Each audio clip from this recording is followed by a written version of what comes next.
بسم الله الرحمن الرحيم Bismillahirrahmanirrahim. Assalamualaikum warahmatullahi wabarakatuh. Alhamdulillahirabbil alamin wassalatu wassalamu ala asyrafil anbiya'i wal mursalin wa ala alihi wa sahbihi ajma'in, amma ba'du, fa ya ibadallah usikum wa iyaya bitaqwallahi faqad fazal muttaqun. Alhamdulillah, pada malam ini kembali kita bersua untuk membaca lanjutan kitab yang telah kita mulai pada muqaddimah pertemuan yang lalu, kitab Hilyatu Talibil Ilmi atau Syarhu Hilyati Talibil Ilmi. Pada kesempatan malam ini kita masuk setelah kita bacakan muqaddimah penulis dan pensyarah kitab ini. Pertemuan lalu masuklah kita pada Al-Faslul Awwalu, fasal yang pertama, adabut talibi fi nafsihi, adab seorang pelajar, adab orang yang sedang menuntut ilmu terhadap dirinya. Sebelum kita baca sedikit, kita tadabbur ayat yang dibacakan oleh imam kita tadi, tepatnya pada ayat firman Allah, ya ayyuhar rusulu kulu minat thayyibati wa'malu salihah. Ini perintah Allah langsung kepada para rasul. Wahai rasul-rasul, makanlah yang baik-baik. Kulu minat thayyibat, makan yang baik-baik. Wa'malu salihah, dan berbuatlah kebaikan, beramal saleh. Ini dua hal kombinasi dunia akhirat.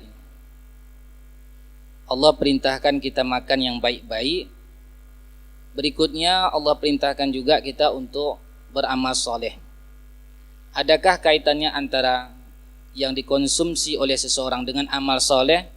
Sangat besar pengaruhnya. Yang dikonsumsi seorang hamba Allah yang baik-baik, baik secara zatnya ataupun baik secara maknawi, metode mendapatkannya, itu sangat berpengaruh dengan keberlangsungan amal soleh seseorang. Ada satu istilah namanya al-futur. Futur itu adalah kondisi seorang hamba awalnya begitu semangat ibadah, ternyata langsung kendor dan putus. Itu namanya futur.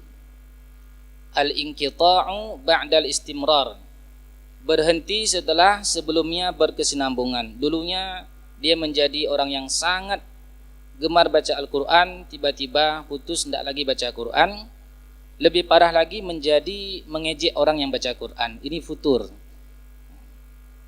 Dulunya sangat semangat sekali sholat tahajud, tiba-tiba jangankan di atas 4 rakaat, 2 rakaat pun tidak sanggup lagi. Itu namanya futur. Dulunya dia berjilbab ketika masih kuliah. Setelah pulang kampung dia tidak pakai jilbab lagi. Itu namanya futur. Dulunya sebelum dia menjadi pejabat rajin salat jamaah. Setelah dapat rezeki dari Allah, diberikanlah satu kedudukan, akhirnya tinggallah salat jamaah. Itu namanya futur. Futur ini paling rendah tingkatannya at-tarakhi, mundur. Kalau dulunya baca Quran 1 juz satu hari, ini jadi setengah juz. Itu futur juga, tapi masih tingkatan rendah. Ada tingkatan tertingginya al-inqita', langsung putus, sama sekali tidak lagi beramal, sama sekali tidak lagi baca Quran. Bahkan ketika diberikan Al-Quran pun dia tidak bisa lagi baca. Itu futur yang tertinggi. Ada kaitannya dengan amal soleh, dengan apa yang kita konsumsi. Ternyata ketika para ulama membahas, di antara sebab terjadinya futur itu adalah al-aklul haram, makanan yang haram. Makanan yang dikonsumsi oleh seorang hamba bukan dengan cara yang halal atau zatnya itu sendiri yang haram, sangat berpengaruh dengan keberlangsungan amalan soleh seseorang. Kalau di siang harinya seorang hamba itu memakan, meminum yang Allah haramkan, maka di malam harinya dia tidak akan mampu bangun sholat tahajud, dihalangi oleh Allah. dosa yang dilakukan di siang hari berpengaruh kepada malam hari, dan dosa yang dilakukan di malam hari juga mempengaruhi di siang hari. Di saat malam hari kita habiskan malam dengan berbuat dosa, di siang hari lepas solat duhanya nggak dapat, lewat solat-solat sunnahnya nggak dapat, dan kebaikan-kebaikan yang lain. Kuat sekali kaitannya antara kulu minat thayyibat, makan yang baik-baik, dan wa'malu sholiha, melakukan amalan soleh. Dua halaman setelah ayat ini kondisi Allah ceritakan. Maunya tadi sampai 3 lembar dibaca imam ya, baru sempurna nih ayatnya ceritanya. Sekitar 2 halaman setelah bacaan imam kita tadi, kondisi diceritakan bagaimana orang dulu di dunia tidak beramal. Allah sebutkan hatta idza hadara ahadahumul maut, hingga ketika datanglah hadir kematian kepada mereka, qala, mereka berkata, Rabbirji'un, ya Allah kembalikan aku ke dunia. Untuk apa kembali ke dunia? Semua yang mati itu, yang sekarang berada di kubur, satu cuma tujuannya. Tidak ada satu pun yang berkeinginan untuk melanjutkan karirnya, untuk melanjutkan jabatannya, untuk melanjutkan bisnis. Tidak ada, satu cuman yang diharapkan oleh orang saudara-saudara kita yang ada di kuburan sekarang. Apa itu? Irji'uni la'alli a'malu salihan. Kembalikan aku ya Allah agar aku berbuat amal saleh. Cuman itu. Tidak teringat dengan film yang dulu dia kumpulkan. Tidak teringat dengan pasangan hidupnya, dia ingin kembali lagi, anak keturunannya, enggak. Satu cuma. Syukur sekali Allah tidak mendengarkan kita permohonan orang yang di alam kubur sekarang. Kalau diperdengarkan mungkin semua kita sudah menjadi orang taat. Di sini diuji keimanan kita melalui ayat Allah, alladzina yu'minuna bil ghaib. Orang-orang yang beriman dengan yang gaib, tentang azab kubur. Orang-orang yang dikubur tadi mengharapkan satu harapan, la'alli a'malu salihan, agar aku ya Allah beramal saleh. Fima taraktu, yang dulu aku tinggalkan. Dulu tidak sempat saya hafal Quran ya Allah. Dulu saya tidak sempat salat tahajud ya Allah. Dulu saya tidak sempat berbakti kepada kedua orang tua. Dulu. Semua amal soleh itu akan kita inginkan. Tetapi apa yang terjadi? Allah lanjutkan firman-Nya, kalla, sekali-kali tidak. Tidak ada lagi harapan kembali.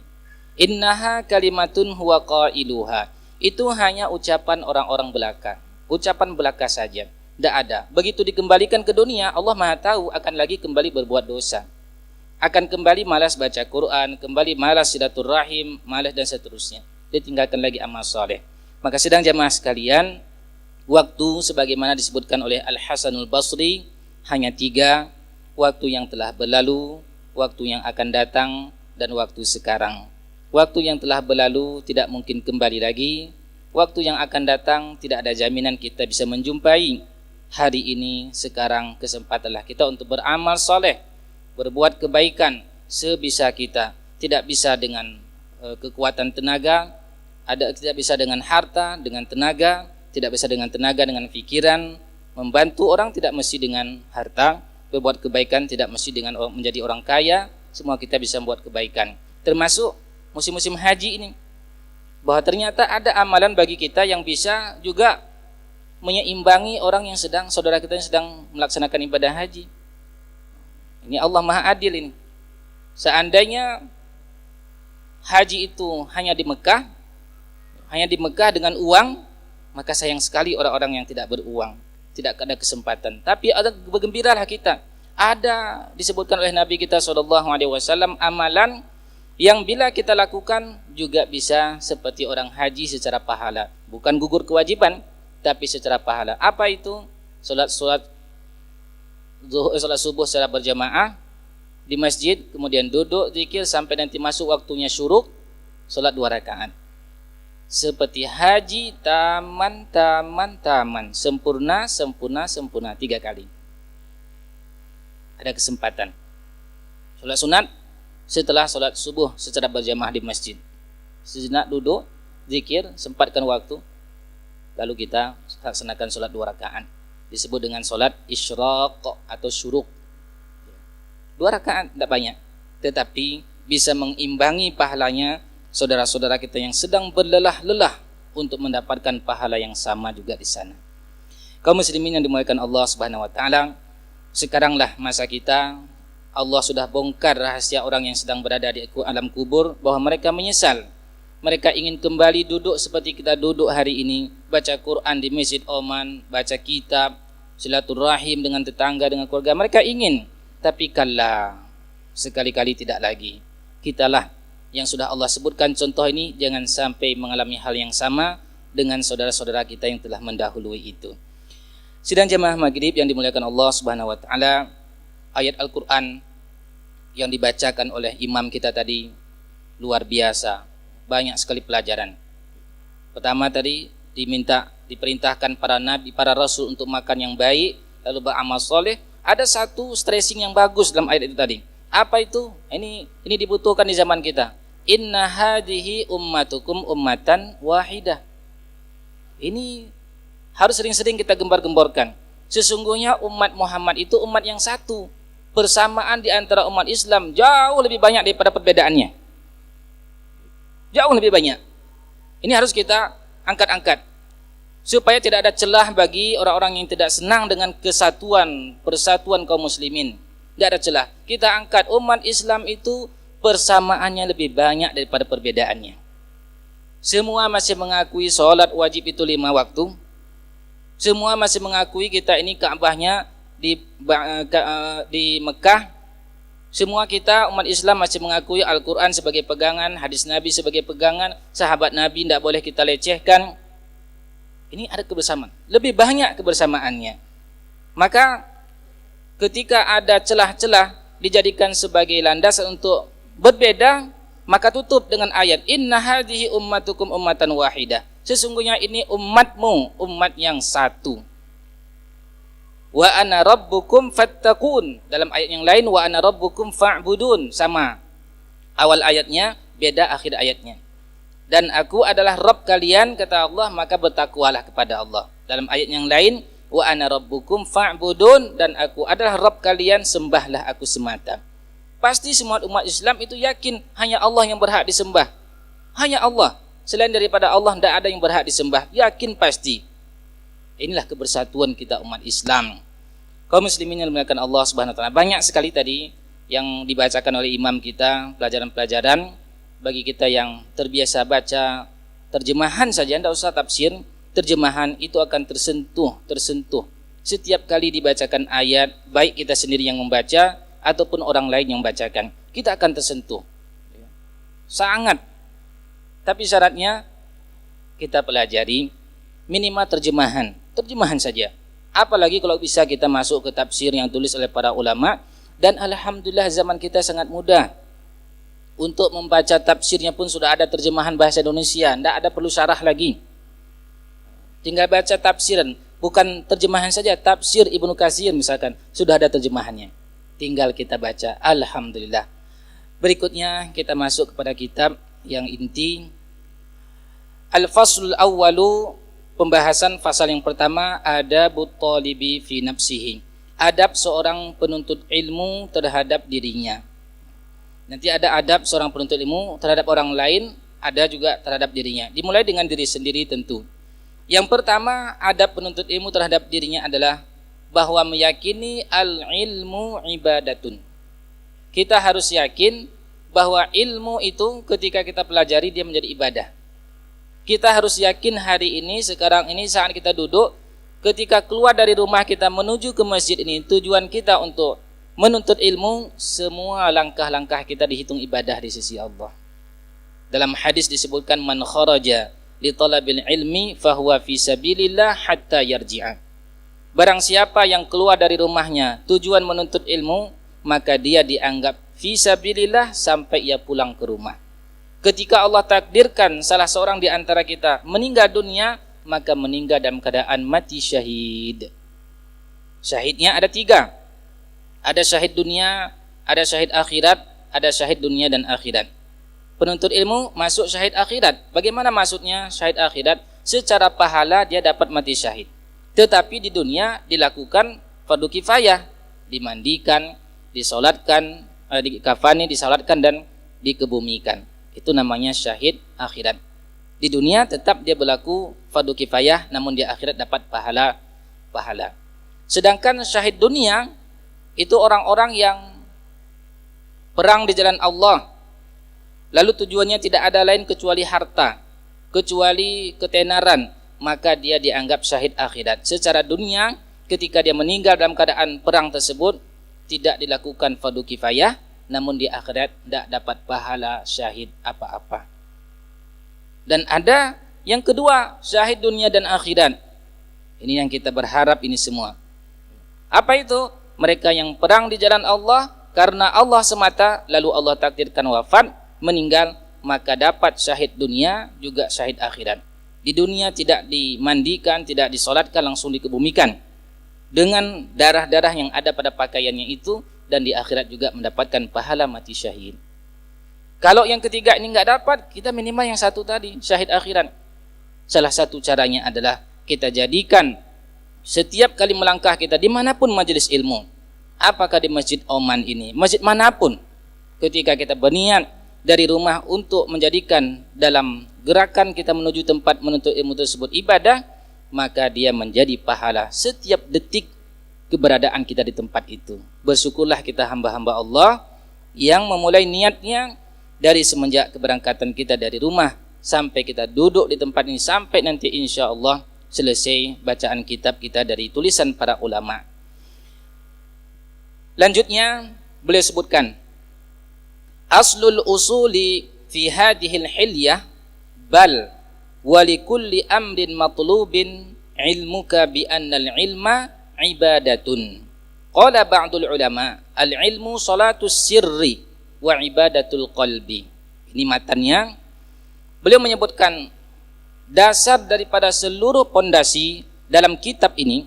Beliau ceritakan dalam kitab ini, bahkan walikulli amrin matlub, dalam setiap perkara yang dicari, yang dituntut, ilmuka, pengetahuanmu, bi annal ilma ibadah, bahwa sesungguhnya harus diyakini ilmu itu adalah ibadah. Apa yang dimaksud dengan ilmu? Nah, para ulama berbeda dalam memaknainya, tapi satu tujuannya. Di antaranya ilmu itu dimaksud ma'rifatus syai' ma'rifatan jaziman, mengetahui sesuatu dengan pengetahuan yang pasti, itu ilmu. Jadi kalau pengetahuannya di bawah daripada kepastian, misalkan pengetahuannya 100%, itu ilmu. Tapi kalau jadi 99% bukan lagi ilmu, jadinya ke dhon. Dhonni. Ada tingkatannya, ada ilmu, ada dhon, ada syak, ya. Ada apa lagi? Nah, ada al-jahlu al-basit, ada al-jahlu al-murakkab. Ini tahapan maratibul ilm, tahapan-tahapan ilmu. Yang tertinggi yang 100% itu adalah ilmu. Misalkan kita mengatakan 1 tambah 1 sama dengan 2, itu ilmu, pasti kebenarannya. Pasti 1 tambah 1 itu 2. Dan makna yang lain disebutkan ilmu ma'rifatus syai' ala ma huwa alaih, mengetahui sesuatu sesuai dengan kenyataan, itu ilmu. Kalau sesuatu itu tidak sesuai dengan kenyataan, maka bukan ilmu. Ma'rifatus syai' ala ma huwa alaih. Misalkan tadi kita mengatakan, kapan terjadi perang Badar? Dijawab tahun kedua Hijriah. Dibuka sirah, oh benar, tahun kedua Hijrah, itu ilmu. Kalau kita jawab tahun ketiga Hijriah, ternyata dibuka buku sejarah, salah, maka itu bukan ilmu. Jadi ilmu itu adalah ma'rifatus syai', mengetahui sesuatu sesuai dengan kenyataan. 1 tambah 1 sama dengan 2, itu ilmu. Kalau ada yang menjawab sama dengan 3, tidak sesuai dengan kenyataan, bukan ilmu. Ibnu Umar radhiyallahu anhuma menyebutkan lebih umum lagi, ilmu itu adalah qala Allah wa qala Rasul wa qaul la adri. Yang dimaksud dengan ilmu firman Allah itu Al-Quran, wa qala Rasul hadis Nabi, dan ucapan saya tidak tahu, itu juga ternyata ilmu. Di saat kita ada diskusi di kedai kopi tentang urusan agama khususnya, bertahan dengan masing-masing pendapat, padahal tidak ada landasan dari Al-Quran, tidak ada landasan dari hadis Nabi SAW, Dan tidak ada yang berani mengatakan saya tidak tahu, semuanya ngotot. Itu bukan ilmu. Bila ada salah seorang di antara teman kita yang duduk mengatakan saya tidak tahu, maka ini orang berilmu. Orang berilmu. Kalau berani mengatakan sesuatu yang tidak ada sama sekali, ini bukan lagi pada tingkatan tidak tahu kecil, dia masuk istilah usul fikih namanya al-jahlu al-murakkabu. Al-jahlu al-murakkabu.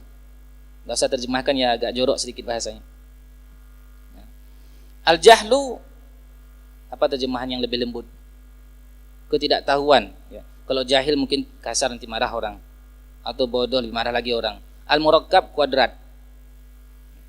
Karena sudah tidak tahu dirinya tidak tahu. Makanya dianggap al-jahlu al-murakkab. Kalau seorang tahu dirinya tidak tahu, ini bagus. Akan ada upaya dari dirinya untuk mengetahui. Yang bermasalah itu di saat kita tidak tahu tapi ngotot merasa diri tahu. Ini dalam istilah ilmu usul fikih namanya al-jahlu al-murakkabu. Tapi kalau kita nanti bertemu dengan orang seperti ini, jangan cepat-cepat jahil murakkab, jangan, sakit hati dia. Cukup kita tangkap tangannya, kita salaman cipika-cipiki, lalu kita nasihati dengan nasihat yang lembut. Nasihat yang lembut. Tadi juga diceritakan dalam solat tadi, dibacakan oleh imam kita bagaimana Allah Subhanahu wa taala perintahkan Musa dan Harun berhadapan dengan Firaun untuk berdakwah. Berhadapan dengan Firaun, manusia paling dahsyat. Di ayat yang lain surat Toha yang sudah pernah dibacakan oleh imam kita, sudah lewat tadi itu juz 18. Kalau Toha juz 16. Ini jelas-jelas disebutkan ketika berhadapan dengan Firaun, pergilah engkau Musa dan Harun faqula lahu qawlan layyina. Ucapkanlah olehmu Musa dan Harun kepada Fir'aun dengan ucapan yang lain, lembut. Jangan kasar. Apalagi kita watak orang Indonesia itu lembut. Kalau kita dakwah dengan menyampaikan nasihat dengan bahasa kasar, benar pun yang kita sampaikan terkadang sulit diterima. Benar ini Al-Quran kita sampaikan hadis, namun dengan caranya yang tidak tepat, atau kondisinya belum pas, atau orangnya tidak cocok, maka ini bisa-bisa ditolak kebenaran disebabkan oleh metode cara penyampaian yang disampaikan itu. Layyin, lembut. Lembut diperintahkan oleh Allah kepada Musa dan Harun. Kita lanjutkan bacaan. Kita yakini bahwa menuntut ilmu itulah ibadah. Jadi setiap kita dimanapun kita hadiri majelis-majelis ilmu, sebelum kita melangkah, pasang niat. Kalau istilah dulu, pasang niat. Niatnya apa? Apa tujuan kita menuju ke majelis itu? Untuk beribadah kepada Allah. Karena dalam hadis juga disebutkan, orang yang sedang belajar itu dinaungi oleh malaikat. Mata kepala kita tidak melihat. Kalau kita melihat ke atas, tidak ada. Yang ada cuma atap. Tetapi yang berbicara di sini adalah mata hati, iman. Ketika kita yakin dengan sabda Nabi SAW, ghasyiyat huffathumul malaikah, malaikat menaungi mereka, wa nazalat alaihim sakinah, tenang, datang ketenangan, turun ketenangan kepada mereka yang hadir dalam majelis ilmu. Lebih hebat lagi disebutkan wa dzakarallahu fi man indah. Orang yang sedang belajar ilmu agama itu Allah sebut-sebut nama mereka satu persatu disebut. Di mana? Di hadapan para malaikat, makhluk yang sangat mulia. Satu persatu, si fulan bin fulan, Allah banggakan kita. Maka kaum muslimin dimuliakan Allah, kondisi yang begitu hebat dalam pandangan agama kita, maka semangatlah kita untuk menghadiri majelis-majelis ilmu. Dilanjutkan oleh pengarang kitab ini, qala ba'dul ulama, berkata sebahagian ulama, al-ilmu sholatus sirri. Ilmu itu adalah solatnya rahasia, solat sir. Ilmu itu solatnya sir. Wa ibadatul qalbi, dan ibadahnya hati. Lalu pensyarah kitab ini dengan panjang lebar menyebutkan tentang ilmu itu adalah ibadah. Beliau sebutkan satu ayat Al-Quran dalam surat At-Taubah ayat 122. Bagaimana tadi keutamaan ilmu disetarakan dengan jihad. Surat At-Taubah ayat 122 Allah berfirman, wa ma kanal mu'minuna liyamfiru kaffah. Tidak sepantasnya orang beriman itu pergi ke medan jihad semua. Falaula nafara min kulli firqatin minhum ta'ifatun. Mengapa tidak sebahagian dari setiap kelompok mereka itu, ta'ifah sekelompok mereka, liyatafaqahu fid din, agar mereka itu mendalami ilmu agama.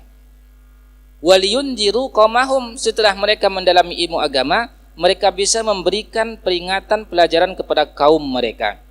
Iza raja'u ilaihim, apabila mereka telah kembali kepada kaum mereka. La'allahum yahdharun, agar mereka itu berhati-hati. Ilmu itu membuat kita berhati-hati. Seorang tidak berani makan riba karena dia tahu dahsyatnya dosa riba itu.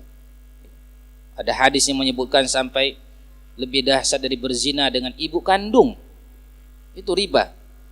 Seorang anak ketika tahu dahsyatnya dosa bagi anak yang durhaka kepada kedua orang tua, dia tidak akan berani. Kenapa? Sudah ada ilmu. Inilah pentingnya ilmu. Nah, kalau kita presentasikan sedang jamaah sekalian, kondisi umat Islam hari ini atau kampung kita masing-masing mungkin belum seimbang antara semangat gairah orang-orang yang belajar tentang ilmu agama kita ini dengan yang tidak belajar. Mungkin tidak sampai 50-50. Kalau ada pemuda di kampung itu 100, mungkin 20 pun sulit kita lihat yang rajin, gemar, semangat mendalami ilmu agama. Yang lain kemana? Sibuk dengan urusan masa mudanya. Maka sedang jemaah sekalian, Allah setarakan antara jihad yang perang itu fisik, korban jiwa, harta, dengan orang yang menuntut ilmu.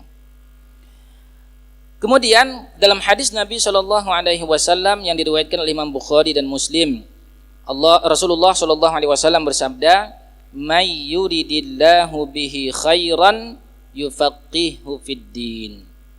Siapa yang Allah inginkan dengannya kebaikan, Allah pahamkan ia dalam urusan agama. Ada istilah ilmu usul fikih mafhum mukhalafah, pemahaman terbalik.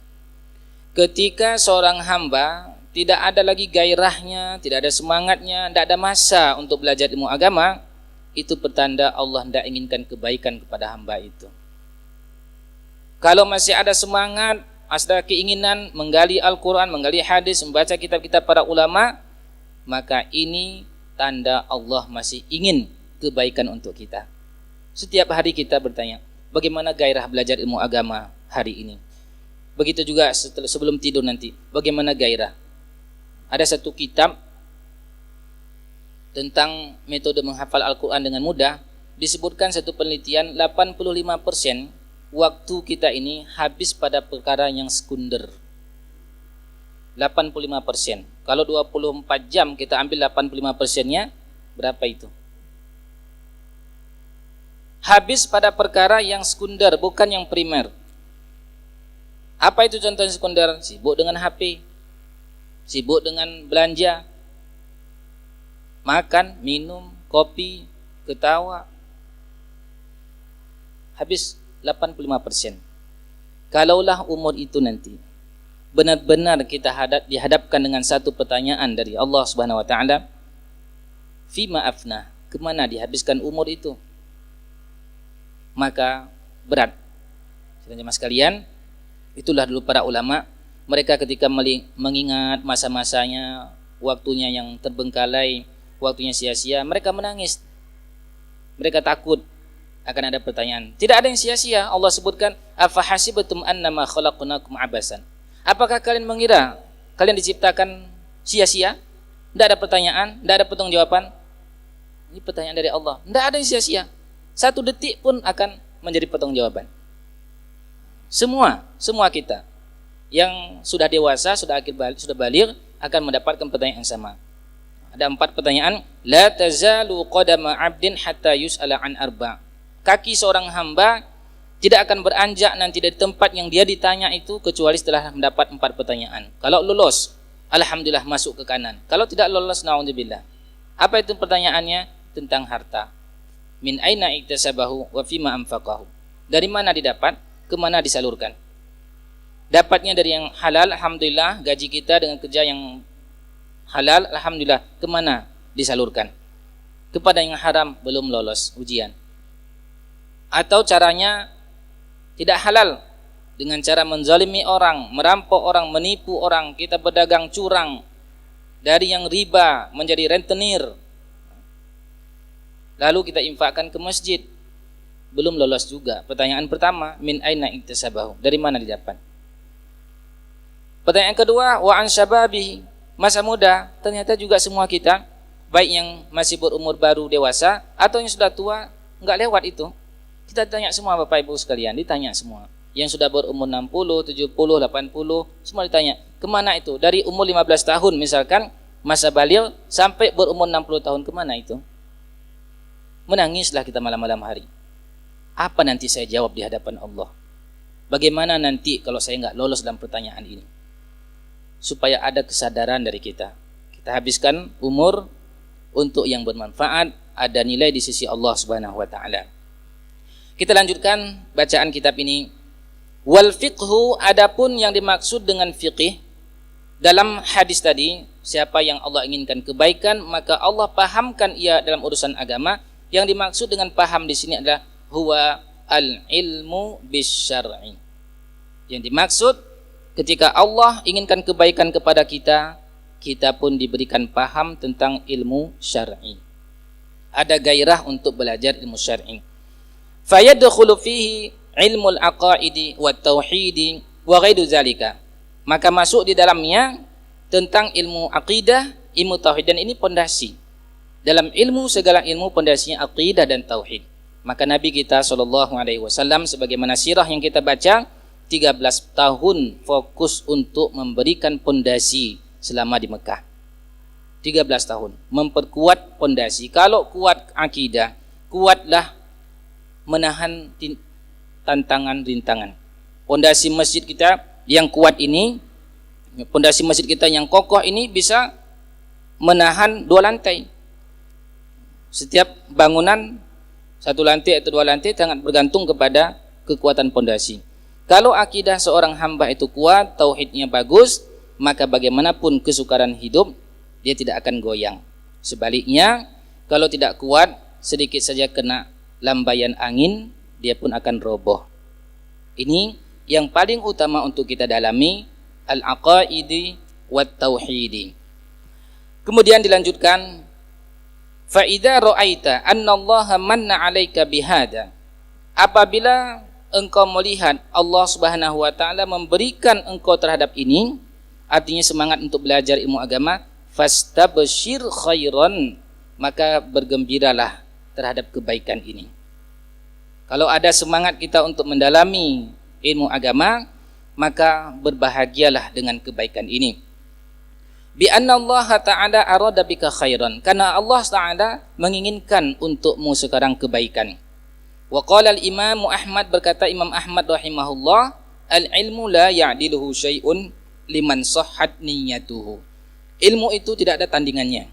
Tidak ada satu pun yang bisa menandingi ilmu agama, liman sahhat niyyatuhu, kalau benar niatnya. Wa kaifa tasihhun niyyatu ya Aba Abdillah? Ada yang bertanya, wahai Abu Abdillah, apa yang dimaksud dengan benar niatnya? Beliau menjawab, yanwi raf'al jahli an nafsihi wa an ghairihi.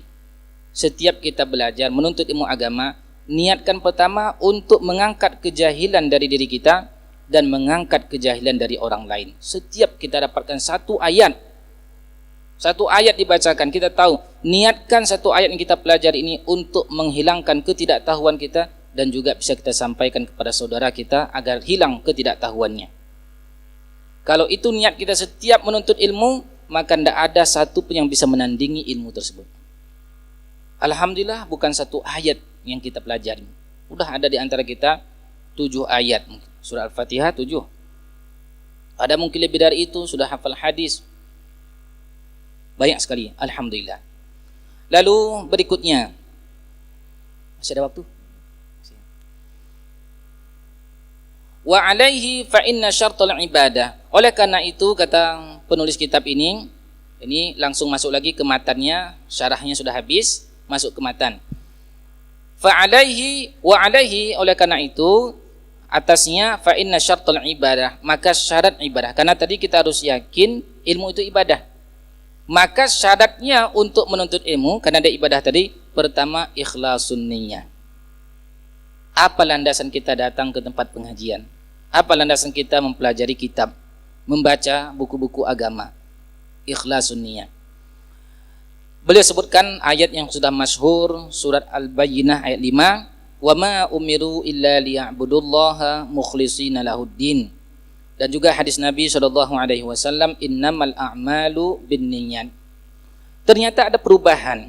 Apa perubahannya? Fa in faqadal ilmu ikhlasan niyyati intaqala min afdalit ta'at ila ahaqqil mukhalafat. Kalau seandainya ilmu itu hilang keikhlasannya, maka dia akan berpindah dari ibadah yang paling afdal menuju kepada penyimpangan yang paling dalam. Ketika berubah niat seorang penuntut ilmu agama, ada riya, disebutkan contohnya riya agar ingin diketahui orang, dinampak-nampakkan. Ada sum'ah memperdengarkan, saya pernah begini, saya pernah begitu. Atau hubbud zuhur, ingin menuntut ilmu agar terkenal. Dan ini yang paling ditakuti oleh para ulama dahulu. Ibnu Mas'ud, seorang ulama dari kalangan sahabat ahli tafsir, beliau takut sekali menjadi orang terkenal. Ketika beliau keluar rumah, ternyata ada sahabat-sahabat yang lain sudah menunggu berkerumun. Begitu keluar rumah, diikuti dari belakang. Beliau marah, alama tattabi'uni, kenapa kalian ikuti aku? Fa innahu zillatun 'ala tabi'i wa fitnatun 'alal matbu'. Kondisi seperti ini kehinaan bagi orang yang mengikut dan ujian berat bagi orang yang diikut. Banyak ulama-ulama kita ketika sudah duduk atau membuka pengajian, hadir lebih dari 4 orang, dia tinggalkan pengajian. Banyak. Imam Ibnu Qudamah rahimahullah menyebutkan beberapa kisah, ada seorang ulama ketika memberikan pengajian tidak sampai 4 orang yang hadir. Begitu datang 4 orang, dia tinggalkan pengajian, takut dia terkenal. Makanya sering kita ingatkan ini, terlalu banyak yang hadir ini. Pekan depan 3 orang saja dah cukup itu. Nah, kenapa itu mereka lakukan? Mereka itu orang yang sudah terjaga hatinya, tapi begitu takut dengan ketenaran, begitu takut dengan menjadi orang-orang diperhatikan. Ini termasuk rekaman video itu membuat tenar itu. Nah, ya, buat tenar. Bahaya. Nah, ini disebutkan dapat merusak hubbud zuhur, senang untuk tampil, bangga dengan banyaknya para penonton. Ini berbahaya. Dan hikmah juga kenapa Allah Subhanahu wa taala menjadikan rukun dalam solat itu Al-Fatihah, dimulai dengan Alhamdulillah. Ini peringatan untuk kita semua. Ucapan Alhamdulillah, segala puji hanya milik Allah. Kita resapi, kita akui ini segala puji hanya milik Allah. Maka hilangkan segala bentuk harapan pujian dari manusia. Masih ada harapan untuk dipuji, harapan untuk dihargai, diberikan penghargaan, maka kita ulang-ulang lagi, Alhamdulillah, segala puji hanya milik Allah. Di ayat yang lain Allah sebutkan, Qul, katakan Muhammad, inna solati, sesungguhnya solatku, wa nusuki, dan manasikku, ibadahku, wa mahyaya, dan hidupku, wa mamati, dan matiku, untuk siapa? Lillah. Lillah, dari ujung rambut sampai ujung kaki, lillah. Kalau inilah bisa kita dawamkan, bisa kita terus melatih diri, mudah-mudahan apa yang kita lakukan diberikan keberkahan oleh Allah Subhanahu wa taala. Semua hidup kita, mulai dari bangun tidur kita sampai tidur kembali, mudah-mudahan diberikan keberkahan oleh Allah Subhanahu wa taala. Sekira waktu kita sudah lewat 10 menit. Barangkali ada yang salah dalam penyampaian, ada yang belum sempurna, perlu kita sempurnakan. InsyaAllah di bahagian pertama ini masih kita lanjutkan pada pertemuan berikutnya. Kepada para jamaah kita persilahkan.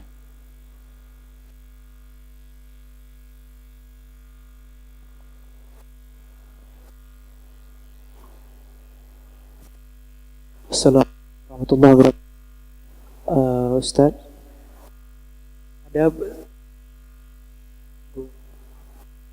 ya. Pertama,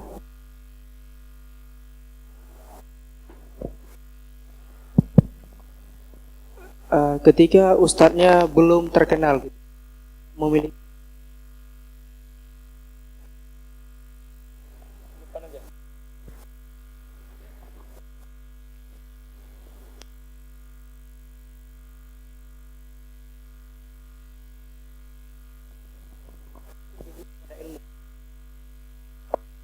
ketika gurunya dulu sederhana, hidupnya sederhana, dia sangat wibawa gitu, dan muridnya selalu sopan terhadap gurunya, ingin selalu meninggikan gurunya. Setelah gurunya memiliki harta yang mapan, jadi tidak ada, ibaratkan bertemu, tidak ada sifat senyum, tidak ada gitu. Jadi muridnya enggan untuk menyapa dan untuk menegur, bersilaturahmi kembali kepada gurunya Ustaz. Yang kedua, pertanyaannya, Ustaz bilang tadi kan man kharaja talabul ilmi fa huwa fi sabilillah. Barang siapa yang keluar dari rumahnya ingin menuntut ilmu, maka dia berjihad di jalan Allah. Ketika dia meninggal, dia akan mati syahid. Dan ibaratnya seorang mahasiswa dari kampungnya ke kota, ke kampung lain menuntut ilmu, menuntut ilmu sambil berbuat maksiat. Pas pada masih menuntut ilmu, dia masih menjenjang sekolahnya gitu, meninggal gitu. Apakah dia masih dikatakan mati syahid? Ustaz, terima kasih. Nah, sedikit. Yang pertama tadi disampaikan itu pepatah Arab. Al-adabu fauqal ilmi, adab itu di atas daripada ilmu. Ini secara nyata kita melihat juga ketika ada orang yang berilmu tidak memiliki adab, itu akan berkurang nilainya. Sebaliknya, bisa saja orang yang kurang ilmunya tapi adabnya bagus, itu bisa menaikkan derajatnya. Dalam hadis riwayat Abu Daud juga disebutkan, dan riwayat yang lain Ashabus Sunan, bahwa ternyata masalah adab atau akhlak, dalam bahasa lain akhlak, adab dengan akhlak itu sama. Disebutkan innal mu'mina la yudriku bi husni khuluqihi darajatas shaimil qaim. Sesungguhnya orang beriman itu dengan akhlaknya bisa melampaui derajat orang yang rajin puasa sunat dan orang yang rajin sholat tahajud. Dia enggak kuat puasa sunat, enggak juga kuatnya puasa tahajud, tapi akhlaknya bagus, itu mengalahkan posisi derajatnya orang yang rajin sholat tahajud. Padahal sholat tahajud itu tinggi. Wa minal laili fatahajjad bihi nafilatan lak asa ayyab'atsa rabbuka maqaman mahmuda. Allah sebutkan keutamaan tahajud, tapi ternyata dengan akhlak yang baik itu bisa mengalahkan derajatnya orang-orang yang sholat tahajud, sholat sunat, qiyamul lail, dan juga orang yang puasa sunat. Dalam hadis yang lain disebutkan aqrabu majlisan, orang yang paling dekat majelisnya bersama Rasulullah sallallahu alaihi wasallam di dalam surga, ahasinuhum atau ahasinukum akhlaqan, yang paling baik akhlaknya. Nah, kalau kita mendapatkan ada teman kita secara keilmuan dia lebih dari kita tapi akhlaknya kurang bagus, baik teman ataupun guru kita, maka kesempatan kita untuk menjadikan ibadah menasihati teman atau guru sama sekali. Imam Bukhari mengatakan, la yakunul alimu aliman illa idza akhadha min thalathin. Seorang itu tidak dikatakan sebagai alim, orang berilmu, sebelum dia belajar dari 3 jenis orang. Pertama, amman huwa fauqahu, dia belajar dari orang yang lebih senior. Yang kedua, amman huwa mislahu, belajar dengan selevel. Yang ketiga yang paling berat, belajar dari orang junior kita. Kalau kita mampu mengambil ilmu dari 3 jenis orang, dalam pandangan Al-Imam Bukhari rahimahullah, itu orangnya alim. Kalau tidak bisa menerima nasihat, menerima ilmu dari orang di bawah levelnya, sesungguhnya dia bukanlah orang yang berilmu. Kalau guru kita sulit senyum, kita balas dengan memperbanyak senyum. Mudah-mudahan dengan senyum kita yang banyak itu bisa mempengaruhi senyuman guru kita. Nah, Hadis yang disebutkan tadi bukan perkataan saya tapi hadis, man kharaja li talabil ilmi fahuwa fi sabilillah. Siapa yang keluar dari rumah yang menuntut ilmu, dia di jalan Allah. Selama dia belajar itu untuk Allah, maka bagaimanapun kondisinya dia tetap mendapatkan keutamaan tersebut. Adapun kelalaian, kesalahan yang tidak disengaja atau terlanjur itu manusiawi. Kullu bani Adam khata. Setiap anak Adam itu ada yang salah. Tetapi wa khairul khata'ina at-tawwabun. Sebaik-baik orang yang salah itu ada upaya untuk bertaubat. Nah, iman yazidu wa yanqus, kadang naik kadang turun. Begitu naik seakan-akan kita ingin mati saja. Begitu sedang turun, tidak ingat lagi masjid. Itu bukan kita yang merasakan. Sampai Hanzalah, sahabat. Abu Bakar juga mengatakan, kalau kami melihat Nabi SAW, kami ingat akhirat. Begitu keluar dari majelis beliau, sibuk dengan dunia. Itu hal yang wajar. Yang tidak wajar, berketerusan dalam kesibukan dunia sehingga lupa dengan urusan akhirat kita. Semoga Allah wafatkan kita dalam keadaan husnul khatimah. Amin ya rabbal alamin. Subhanakallahumma wa bihamdika asyhadu an la ilaha illa anta astaghfiruka wa atubu ilaik. Wassalamualaikum warahmatullahi wabarakatuh.